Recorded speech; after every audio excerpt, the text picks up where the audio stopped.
રાવણ વિશે બધા જાણે છે।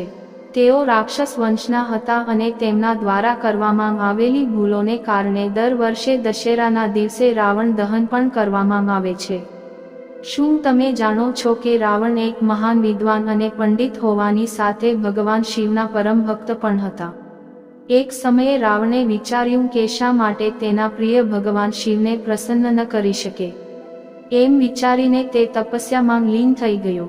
લાંબા સમય સુધી તપસ્યા કર્યા પછી પણ ભગવાન શિવ પ્રસન્ન ન થયા, તેથી રાવણે તેનું માથું કાપીને ભગવાન શિવને અર્પણ કર્યું।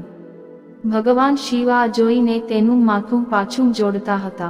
આ પછી તેને ફરીથી તેનું માથું કાપી નાખ્યું, પરંતુ તેનું માથું ફરીથી જોડવામાં આવ્યું।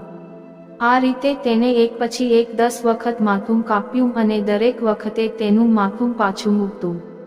રાવણની આ તપસ્યા જોઈને ભગવાન શિવ પ્રસન્ન થયા અને વરદાનની સાથે તેને 10 માથા પણ આપ્યા। આ રીતે રાવણનું નામ દશાનન પડ્યું। આ કથાની સાથે રાવણના 10 માથા હોવાની બીજી ઘણી વાર્તાઓ પણ પ્રચલિત છે। કહેવાય છે કે રાવણને 10 માથા નહોતા, તેણે માત્ર 10 માથા હોવાનો ભ્રમ ઊભો કર્યો હતો। તે જ સમયે કેટલાક એવું પણ માને છે કે રાવણ 6 તત્વજ્ઞાન અને 4 વેદ જાણતો હતો, તેથી જ તેને દશકંઠી પણ કહેવામાં આવે છે।